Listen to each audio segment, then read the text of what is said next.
Assalamualaikum warahmatullahi wabarakatuh. Innal hamdalillah nahmaduhu wa nasta'inuhu wa nastaghfiruh wa na'udzu billahi min shururi anfusina wa min sayyiati a'malina. Man yahdihillahu fala mudilla lahu ومن يضلل فلا هادي له. أشهد أن لا إله إلا الله وحده لا شريك له وأشهد أن محمدا عبده ورسوله وبعد. Terakhir, kalau tidak salah, kita bahas tentang perintah untuk terus berada di dalam jamaah dan ancaman sesat, ancaman neraka bagi yang keluar dari jamaah itu, walaupun sejengkal. Keluarnya itu cuma sejengkal, apalagi sehasta, apalagi 10 meter, apalagi sekian kilometer, sejengkal keluar dari jamaah terancam sesat, terancam neraka. Ya. Maka kita harus terus berada di dalam jamaah itu. Ya. Jangan pernah keluar. Nah, pertanyaannya, jamaah siapa? Sudah kan kemarin? Jamaahnya?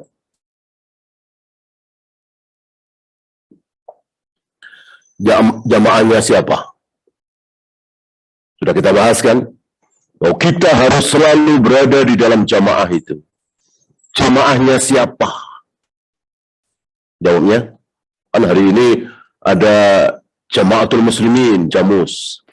Ada Islam Jamaah, ada Jamaah Ansar Tauhid, ada jamaah ini, jamaah itu. Nah, yang mana yang kita harus di situ? Kita tidak boleh keluar dari jamaah itu.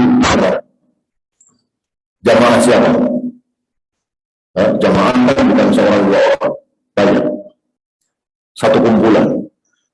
Jamaah siapa yang kita boleh? Jamaah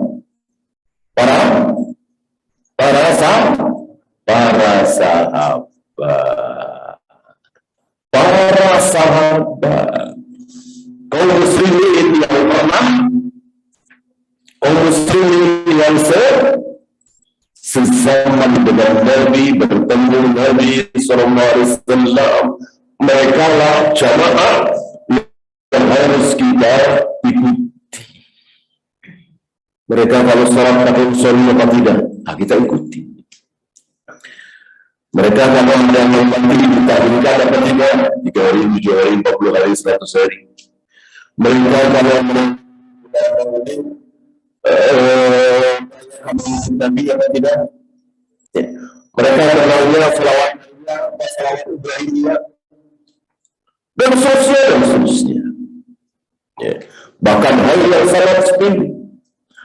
Mereka kalau mencium menjar aswad, tapi bunyi kecupan apa tidak, itu pun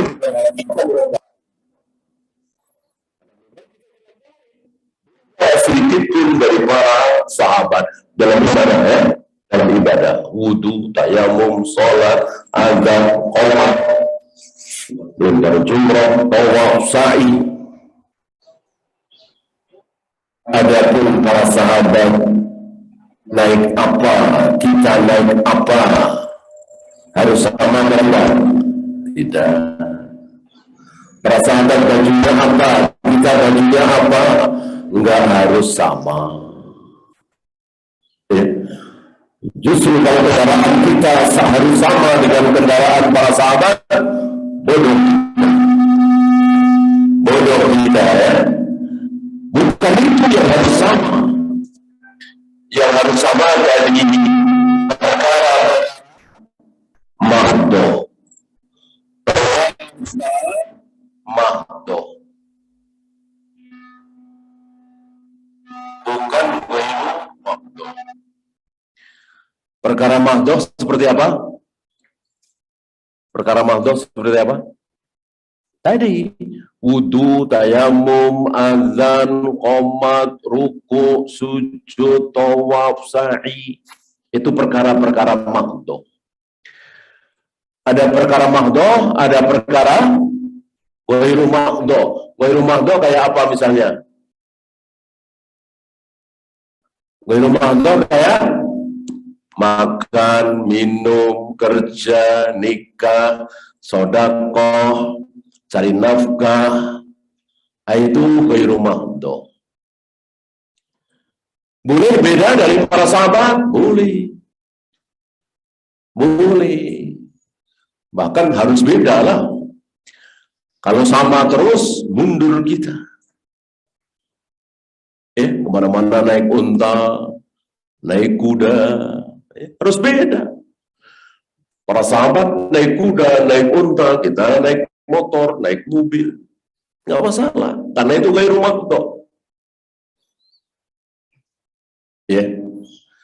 Para sahabat belum pernah sedekah pakai transfer misalnya. Kita sedekah pakai transfer nggak masalah. Karena sedekah ini ghairu mahdoh. Beda dengan ruku, sujud. Beda dikit saja terancam. Ada orang sholat berjamaah, dari sholat berjamaah dia diancam oleh Allah. Apa? Kepalanya dirubah menjadi kepala keledai. Kenapa? Karena tidak ikut sahabat. Tidak mengikuti sahabat. Sahabat itu mereka mengatakan, kami belum berani menggerakkan badan kami menuju sujud sebelum Rasulullah betul-betul mencium tanah. Sebelum Rasulullah betul-betul sujud. Jadi tunggu sampai imam betul-betul sujud, baru kami menggerakkan badan. Jadi tidak bareng begitu. Apalagi mendahului. Makmum yang mendahului gerakan imam, imam masih sujud, dia sudah mengangkat kepala, imam masih ruku, dia sudah mengangkat kepala, maka terancam kepalanya akan dirubah menjadi kepala keledai. Waliyadzubillah.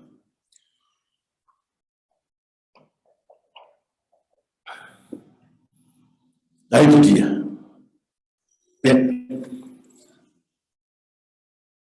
Kesesatan yang akhirnya terancam neraka, intinya apa?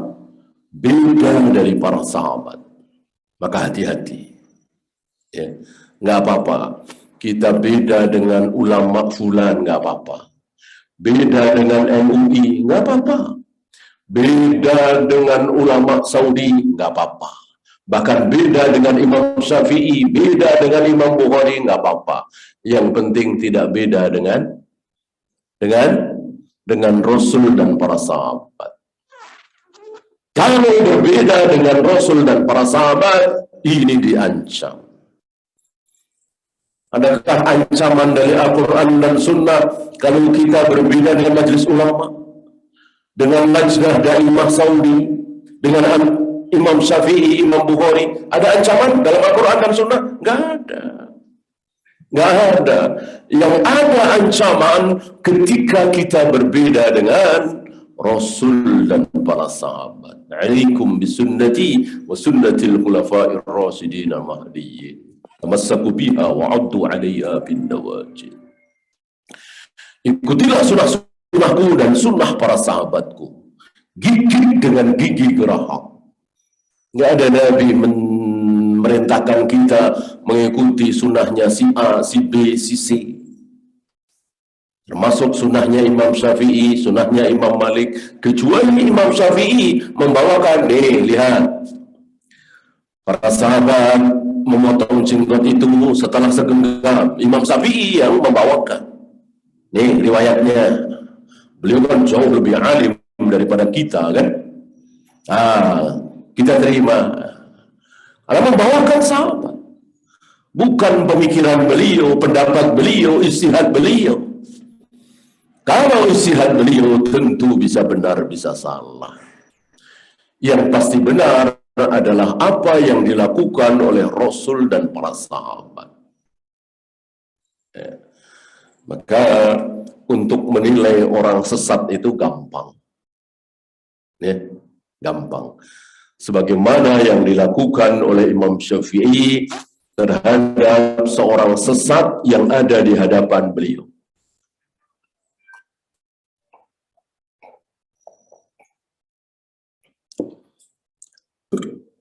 Yang di hadapan Imam Syafi'i, dia mengatakan Allah tidak bersemayam di atas arsy.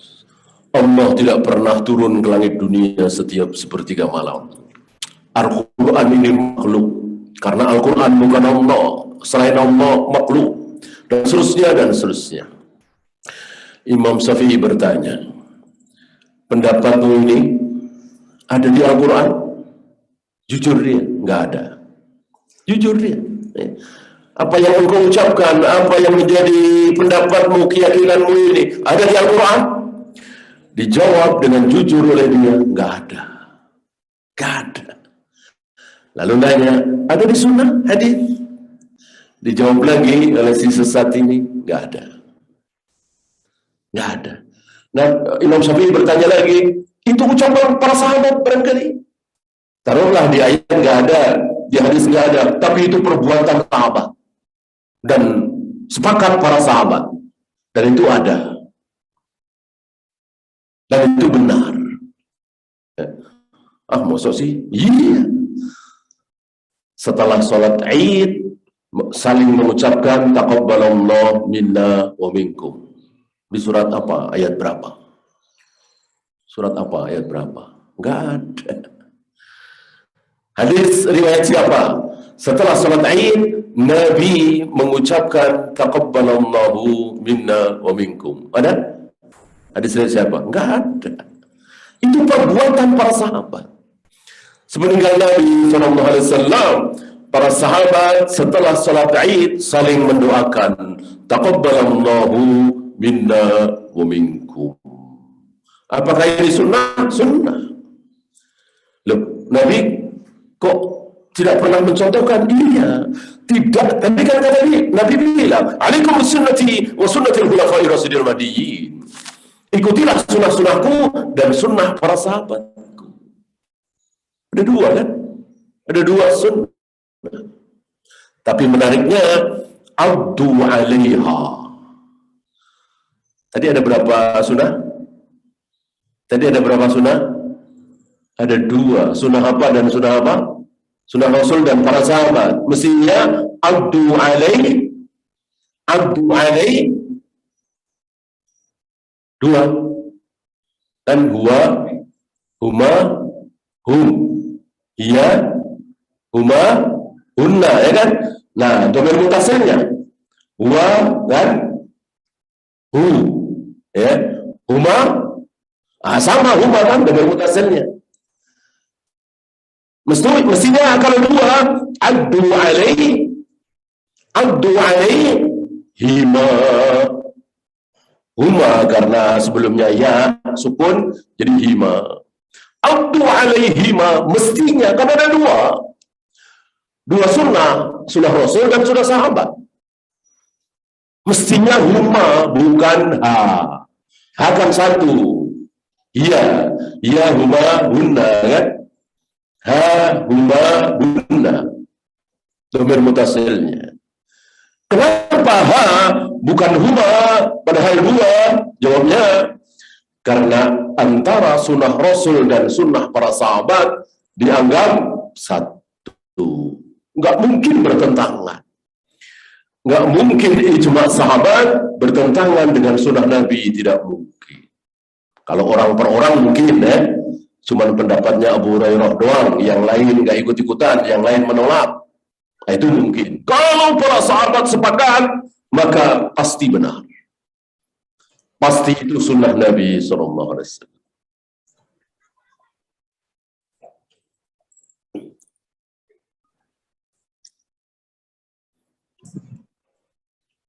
Dan waktu itu sudah saya contohkan sunnah-sunnah yang dilakukan oleh para sahabat, sementara belum pernah dilakukan oleh Nabi SAW. Ya.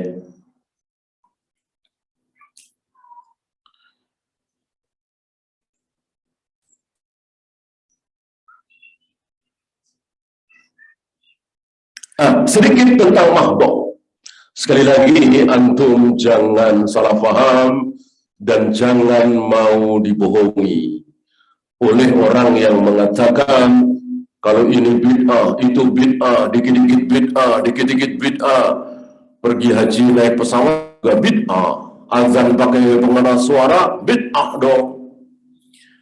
Karena tidak dicontohkan oleh Nabi SAW. Mereka lupa bid'ah itu hanya ada di mahdoh apa ghairu mahdoh? Mahdoh. Bid'ah itu hanya ada di mahdoh, azannya, tawafnya, sa'inya, hayya 'ala sholahnya, hayya 'ala sholah 2 kali dengan 3 kali bagusan mana? Hayya 'ala sholah 2 kali dengan 3 kali bagusan mana? Tentu bagusan 3 kali. Ganjil kan? Apa-apa kan 3 kali. Subhana rabbiyal a'la 3 kali. Subhana rabbiyal azim 3 kali. Astagfirullah, astagfirullah. Habis salam 3 kali. Kenapa hayya 'ala sholat cuma 2 kali? Mestinya bagusnya 3 kali. Nah, udah kita rubah jadi 3 kali. Nah, itu bid'ah namanya. Adapun pakai pengeras suara agar suara itu sampai kemana-mana, itu jatuhnya ghairu mahdoh, bukan mahdoh. Ya. Yang bid'ah itu mahdohnya.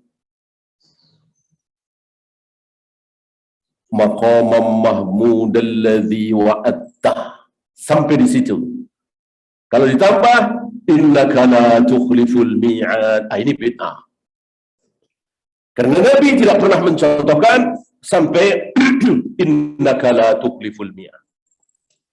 Allahumma rabb hadhihi ad-da'wati at-tammah was-salatil qa'imah ati Muhammadanil wasilata wal fadilah wa ba'athu maqaman mahmudan alladhi wa'attah. Sampai di situ. Ya. Innaka la tukhliful mi'ad tidak pernah dicontohkan oleh Nabi SAW. Nah, itu bid'ah. Ya.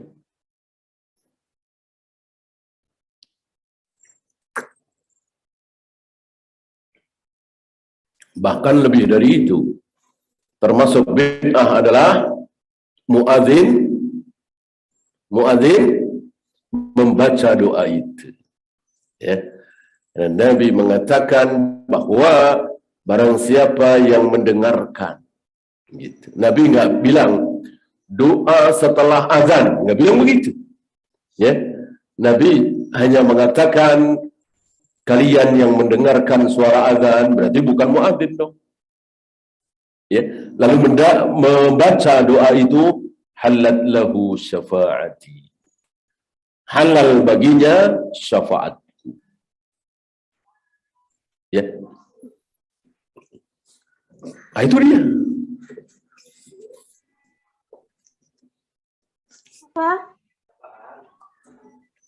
Kita ulang sebentar. Apa-apa diulang-ulang biar antum. Makanya nggak usah pakai video lah.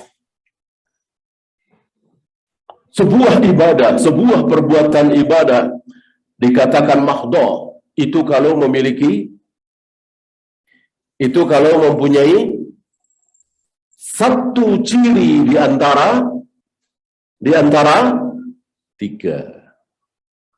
Ketika sebuah perbuatan memiliki satu ciri di antara 3 ciri, maka dia disebut mahdoh. Ya. Insyaallah saya pernah sampaikan ini. Mudah-mudahan antum hafal. Masih ingat. Nggak apa-apa, maksudnya saja, bahasa Indonesia saja. Yang pertama, perbuatan tersebut tidak bisa dicerna oleh akal kita. Kenapa harus dilakukan? Manfaatnya apa? Akal kita tidak bisa mencerna. Apa contoh? Ya rukuk, sujud, menunjuk dengan jari, melempar jumrah, mencium hajar aswad. Kenapa itu semua dilakukan? Kenapa hajar aswad dicium? Kenapa jumrah dilempar-lempar? Habis puluhan juta sampai sana cuman disuruh mencium hajar aswad, lempar jumrah, tawaf, sa'i. Kata orang kafir kan kurang kerjaan, mendingan puluhan juta untuk fakir miskin, untuk orang-orang yang membutuhkan. Kalau pakai rokyu kan begitu. Nah inilah ibadah fakta. Tidak bisa pakai rokyu. Jadi betul-betul sami'na wa ata'na. Kenapa rukuk seperti itu? Kenapa sujud seperti itu? Kenapa menunjuk dengan jari? Ya. Itu ciri ibadah makhluk. Akal nggak bisa jawab. Nggak bisa dicerna. Jangankan kita, Nabi aja nggak tahu. Nabi nggak tahu kenapa menunjuk dengan jari. Kalau beliau tahu, tentu sudah dikasih tahu. Menunjuk dengan jari karena begini. Nabi nggak jelaskan. Soalnya kalau pakai jempol begini, soalnya kalau pakai kelingking begini. Nggak ada. Nah, itulah ciri makdo. Akal nggak bisa cerna. Yang pertama. Atau yang kedua, ini atau ya, bukan dan. Ya. Atau yang kedua, apa? Masih ingat?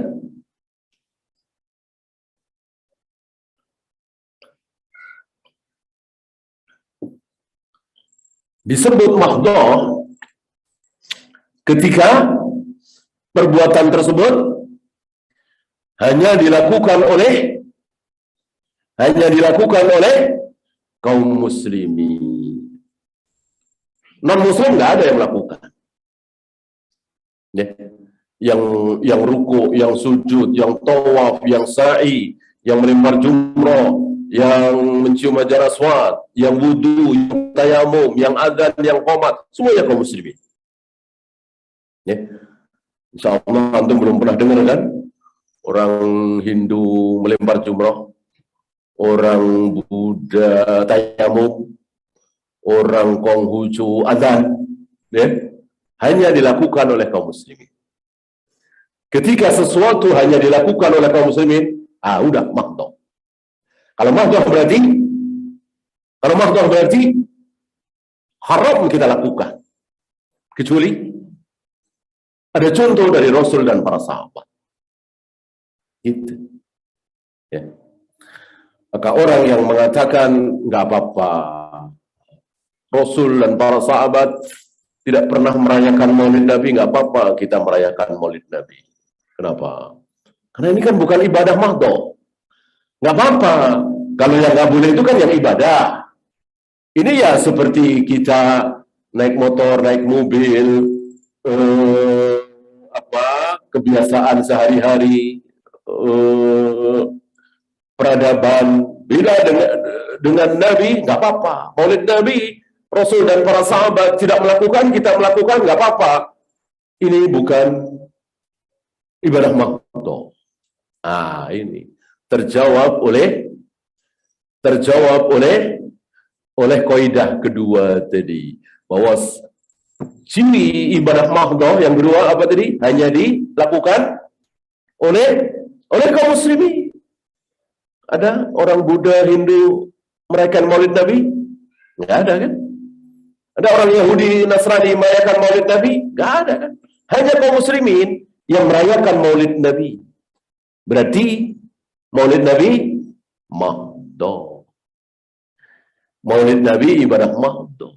Sementara Nabi pernah apa tidak merayakan Maulid Nabi? Nggak pernah. Nabi lahir tanggal berapa beliau nggak tahu, tahunya hari Senin. Ya. Dan orang yang berdalil Nabi merayakan Maulid Nabi dengan cara puasa hari Senin, ini betul-betul menampar muka sendiri. Menampar muka sendiri, malu. Kenapa?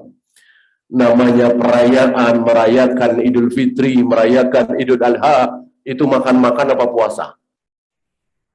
Merayakan Idul Fitri, merayakan Idul Adha, itu puasa apa makan-makan? Makan-makan, puasa haram. Masa Nabi merayakan Maulid Nabi hari Senin dengan cara puasa? Ini mengada-ada. Menampar muka sendiri. Begitulah ahlul bidah. Setiap kali berdalil, maka dalil itu menampar muka mereka sendiri. Menusuk mereka sendiri. Menghancurkan mereka sendiri. Ciri-ciri ahli bid'ah begitu. Kalah oleh dalilnya sendiri. Dihancurkan oleh dalilnya sendiri.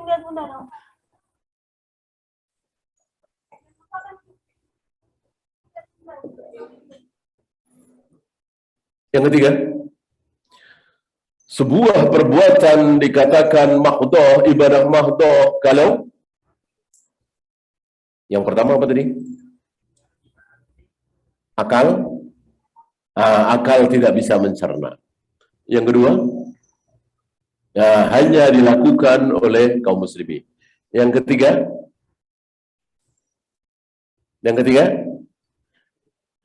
manfaatnya nanti di akhirat. Manfaat tujuannya itu nanti di akhirat. Ketika sebuah perbuatan kok di dunia ini nggak nampak manfaatnya nanti di akhirat, nah itu makdoh. Antum tahu manfaat salat subuh di dunia ini? Nggak ada. Manfaat tawaf, manfaat sa'i, manfaat baca Al-Quran, manfaat melempar jumroh, manfaat mencium hajar aswad. Manfaatnya apa? Nggak ada. Manfaatnya nanti di akhirat. Beda dengan olahraga, cari nafkah, sedekah. Manfaatnya nyata di dunia, sudah nampak di dunia. Nah, kalau ada perbuatan ini, atau sekali lagi ya, jadi tidak harus tiga-tiganya, satu saja. Ada sebuah perbuatan kok nggak ada manfaatnya, jangan dilakukan. Haram. Kecuali ada contoh dari Rasul dan para sahabat.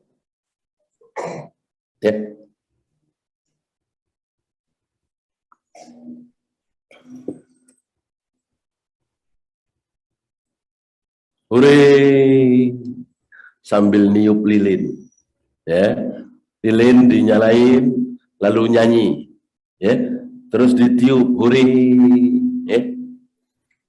lilinnya 14, karena dia umurnya 14.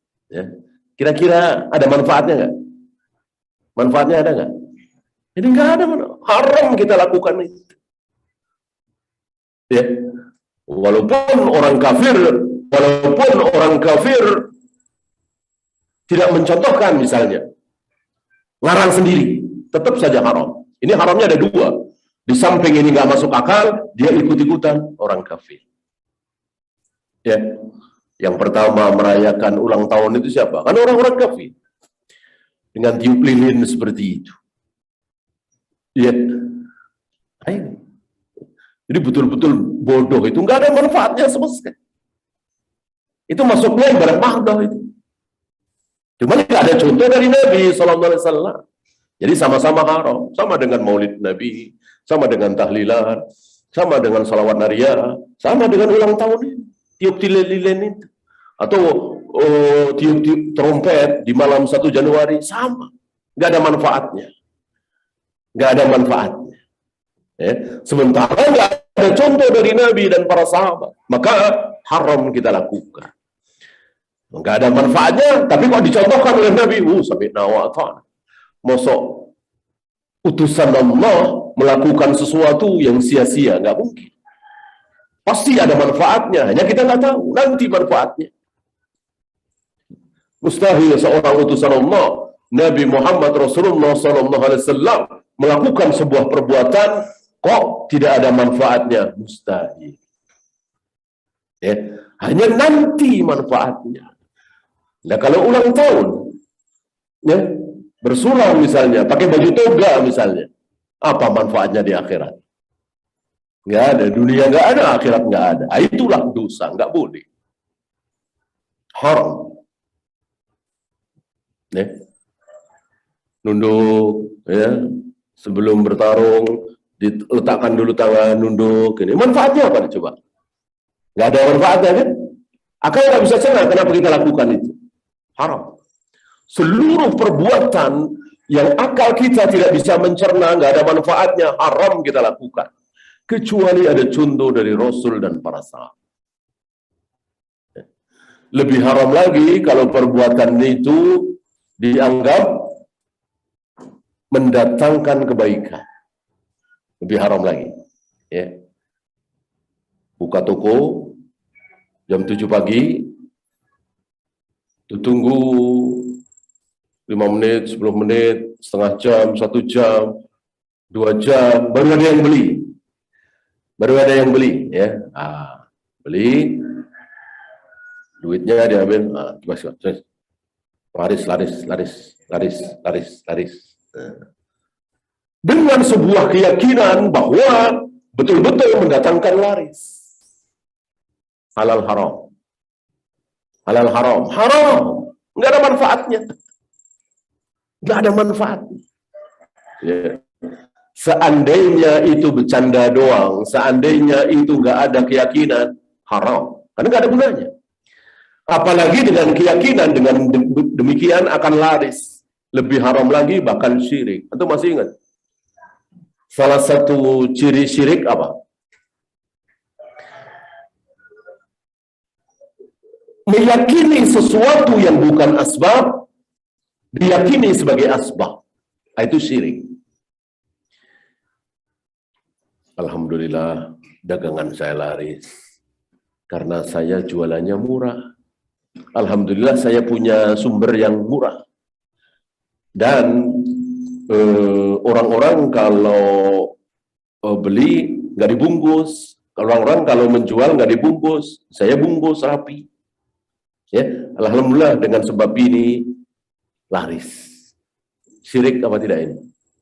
Tidak, karena memang ini asbab, sesuatu yang membuat orang balik lagi mau beli karena murah. Pelayanannya bagus, ini asbab. Ya.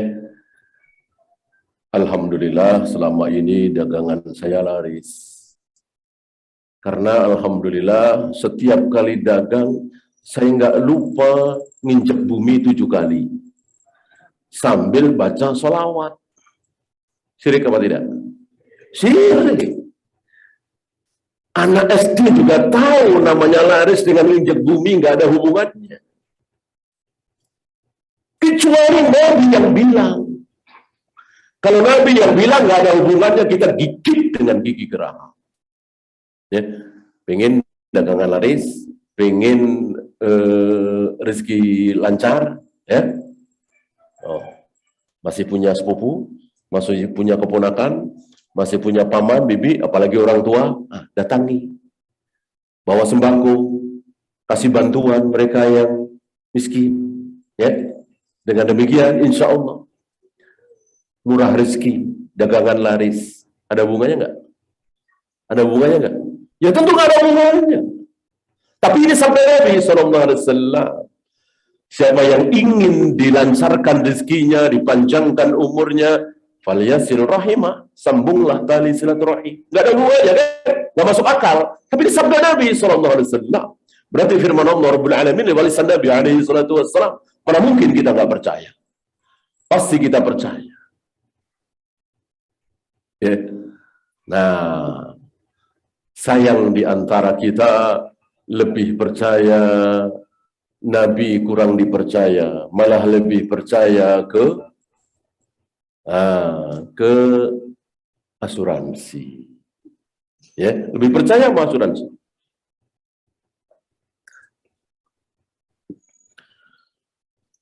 Bapak kan nggak ada jaminan sehat terus. Ya kalau cuman masuk angin, pusing-pusing, sakit perut. Kalau ginjal, kalau liver, kalau jantung, kan bisa puluhan juta, ratusan juta biayanya. Udah, Bapak daftar aja ke saya, ke kami. Nggak mahal, cuma 300.000 tiap bulan. Sementara gajinya misalnya 8 juta, 9 juta, kan kecil, diambil 300.000. Jaminannya, mau ratusan juta, biaya rumah sakit, kami yang nanggung. Ya, banyak dari kita yang tergiur. Banyak dari kita yang tergiur. Kan cuma 300.000, kecil. Gaji 8 juta, 9 juta. Begitu sakit, langsung ditanggung, mau puluhan juta, mau ratusan juta. Menggiurkan sekali, ini luar biasa. Yahudi dibisiki oleh iblis. Ini bisikan iblis, setan kepada Yahudi. Antum tahu siapa yang menciptakan asuransi ini pertama kali kalau bukan Yahudi? Ya. Orang awam, ya saya kira sedunia ya. Sedunia begitu semua. Halal haram. Halal haram. Haram jelas. Haram. Ya.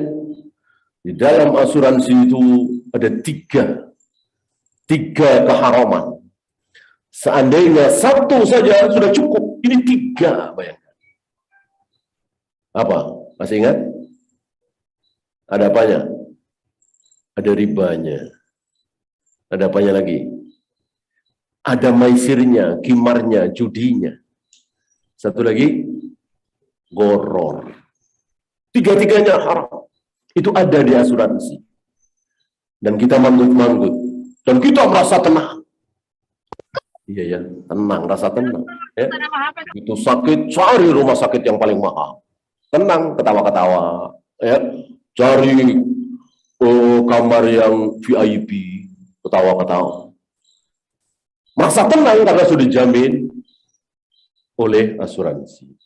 Nah, sementara Allah, pencipta jagat raya alam semesta, termasuk diri kita yang menciptakan dia, mengatakan, ingin sehat? Bukan sakit nanti Allah yang membiayai rumah sakit, enggak.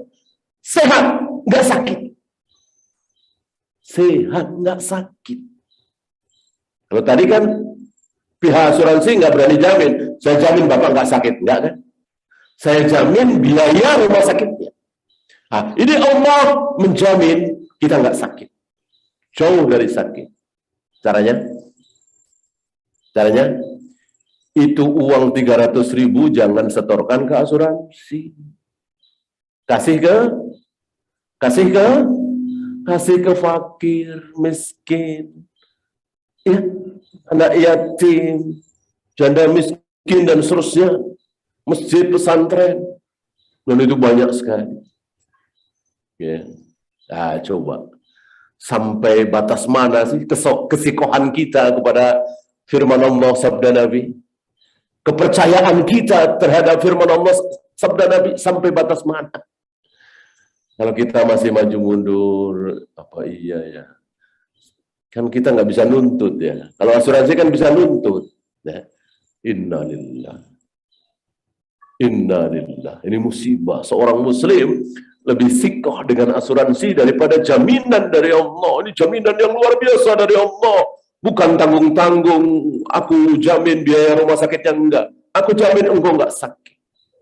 Wadawu amradakum bis-shadaqah. Obati penyakit kalian dengan cara sedekah. Ya. Maka saya ajak antum, insya Allah, yang sudah daftar asuransi, batalkan. Ya, batalkan. Jangan teruskan. Yang belum, jangan coba-coba. Nah, sementara 100.000, 200.000, 300.000 tiap bulan, antum berikan ke fakir miskin. Banyak sekali di kiri kanan kita. Negara kita bukan negara kaya. Ya, mungkin keponakan, mungkin bibi, mungkin sepupu, atau bahkan orang tua butuh bantuan. Ya, harta kita adalah harta orang tua. Anta wa malu kali abi, kata Nabi kepada seorang laki-laki.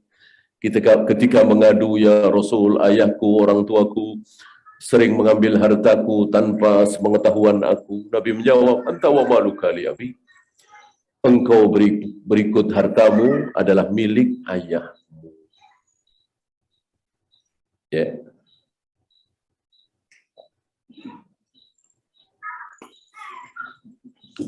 Ya, kita lanjutkan. Yang keempat. Wa qala Umar bin Khattab. Berkata Umar bin Khattab, la udhra li ahadin fi dolalatin rakibaha hasibaha huda. Tidak ada udzur, tidak ada alasan bagi orang yang melakukan sebuah kesalahan, sebuah keburukan. Hasibaha huda, dia menyangka bahwa itu baik, dia menyangka bahwa itu berpahala, padahal dosa. Kata Umar, nggak ada udzur. Nggak ada udzur. Misalnya dia menyangka bahwa maulid Nabi itu baik, berpahala, padahal kan tidak baik, dosa. Kata Umar, nggak ada udzur. La udzra fi ahadin. Wala fi huda tarakahu hasibahu dalalatan. Begitu juga tidak ada udzur bagi orang yang menyangka bahwa itu buruk, padahal baik. Oh, ini ciri-ciri aliran sesat nih. Jenggot, celana cingkrang, nah, berarti sesat nih, teroris nih, mengada-ada nih, bid'ah nih. Nah, dia nggak tahu. Kata Umar, la udhra, tidak ada udzur, tidak dimaafkan. Kenapa? Faqad buyyinatil umur, karena perkara-perkara agama ini sudah dijelaskan. Apa sih yang belum dijelaskan di zaman Umar, di zaman Abu Bakar? Nggak ada. Di zaman Abu Bakar, di zaman Umar sudah ada maulid Nabi? Belum. Sudah ada tahlilan? Belum. Yasinan malam Jumat? Belum. Sholih nawaitu? Belum. Habis baca Al-Quran ditutup dengan Sadaqallahul Adzim? Ada? Belum ada. Belum ada bid'ah. Ya. Maka beliau mengatakan waqad buyyinatil umur, perkara dalam agama ini sudah dijelaskan. Wa sabatatil hujjah, hujjah telah tegak. Hujjah ini telah tegak. Wan qata'al uzru, maka enggak ada uzur, salah sendiri, enggak belajar.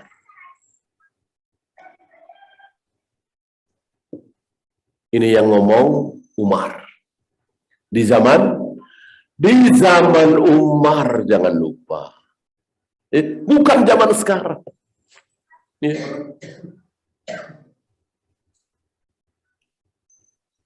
Ada hari ini ya. Mungkin zaman saya waktu remaja SMA, sedikit yang pakai jilbab.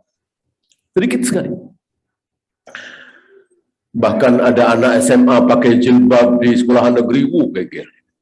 Nggak usah SMA, mahasiswi. Mahasiswi kan mestinya lebih bebas ya, geger. Waktu itu di Jogja kan. Luar biasa lah.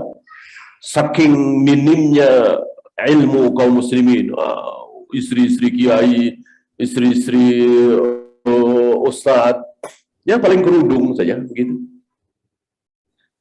Yang pakai kerudung itu menteri kalau nggak salah cuma ada satu. Itu pun ya kerudung ya, bukan jilbab ya.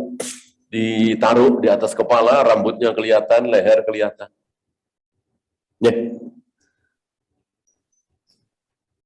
Dan jelas jilbab itu wajib. Ya.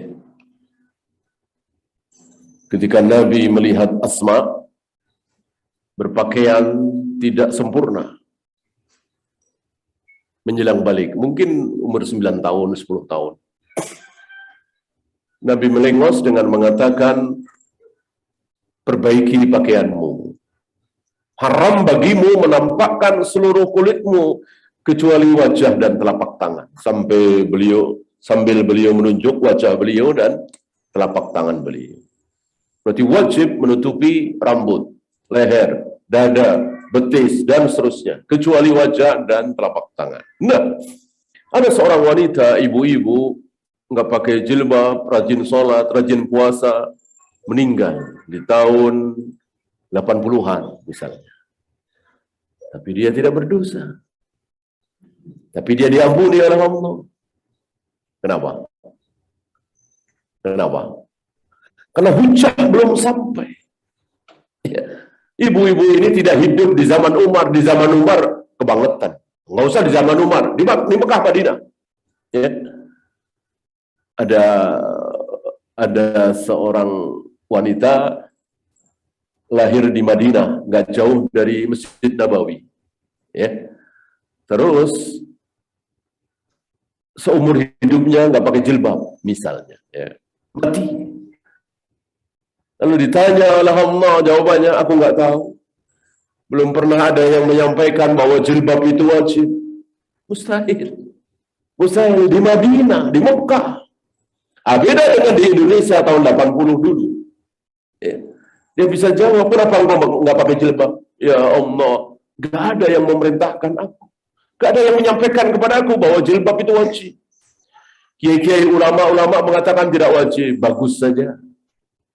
Ya, orang seperti ini masih bisa diampuni. Nah, itu yang dimaksud oleh Umar.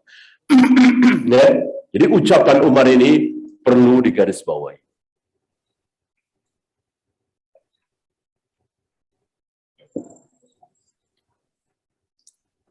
Ini masih ucapan Umar.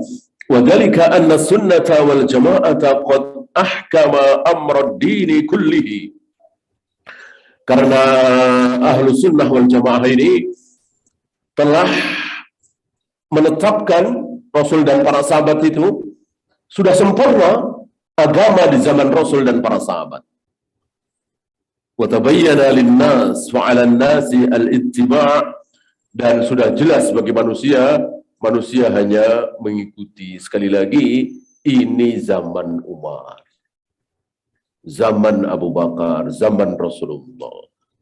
Ya. Antum masih ingat barangkali ada orang, ini sebelum Nabi lahir ya, ini kisah dari Nabi mengisahkan hal-hal yang terdahulu. Sebelum Nabi lahir, ada seseorang yang memerintahkan anak-anaknya, nak, kalau ayah meninggal, tolong si ayah ini ahli maksiat. Si ayah ini ahli maksiat. Muslim dia, beriman, tapi ahli maksiat. Mungkin minum khamr, berzina, berjudi, dan seterusnya. Nah, ketika sudah tua renta, dirasa sebentar lagi akan meninggal, dia kumpulkan anak-anaknya. Dia bertanya kepada anak-anaknya, bagaimana menurut kalian tentang ayahmu ini? Minta pendapat anak-anaknya. Anak-anak menjawab, tidak ada orang sebaik ayah. Ayah adalah ayah terbaik. Ini luar biasa ya, orang zaman dulu. Walaupun berbuat maksiat, tapi anak nggak tahu. Nggak kayak hari ini. Ya, di depan mata anak-anak istri berbuat maksiat. Zaman dulu, ahli maksiat, tapi anaknya yang senang, nggak ada yang tahu. Betul-betul ditutup aib itu, dan ini sunnah. Nggak boleh kita berbuat maksiat di depan orang, apalagi anak istri, ya. Apalagi ngajak anak berbuat maksiat. Maka si anak ini nggak tahu, mereka mengatakan, engkau adalah ayah terbaik. Ya. Si ayah ini sedih. Ingat bahwa perbuatan masa lalunya luar biasa. Dia berzina, dia minum khamr, dia berjudi, penuh dengan maksiat, tapi dia tidak syirik. Dia bertauhid, dia muslim. Ayahmu dosanya sangat banyak, nak. Tolong ayahmu nanti kalau meninggal, bakar. Mayat ayah bakar. Setelah terbakar, habis jadi abu, buang ke lautan. Kenapa ayah? Karena dosa ayah terlalu banyak. Kalau sampai Allah menghidupkan ayah lagi, habis ayah akan disiksa. Dibangkitkan kemudian disiksa, karena dosa ayah terlalu banyak. Ya. Kalau jadi abu ditaburkan ke lautan, nah, kan susah tuh Allah ngidupin lagi. Kalau sudah jadi debu, kata dia, dikiranya Allah bukan maha segalanya. Dikiranya dia nggak tahu, ilmu belum sampai ke dia bahwa Allah sanggup menghidupkan dalam keadaan apa. Ya sudah, jika mati dilakukan oleh anak-anaknya wasiat itu. Antum tahu, sampai di hari kebangkitan nanti, ini Rasulullah yang cerita. Si orang ini akhirnya masuk surga atau masuk neraka. Orang ini yang akhirnya dibakar itu atas permintaan dia itu, akhirnya masuk surga apa neraka? Neraka apa surga? Surga. Surga. Kenapa? Karena dia tidak tahu. Maka diuji oleh Allah. Allah menguji dengan pertanyaan, kenapa engkau perintahkan anak-anakmu berbuat seperti itu, membakar mayatmu? Dijawab oleh orang itu apa? Karena aku takut kepada engkau ya Allah. Aku takut kepada engkau ya Allah.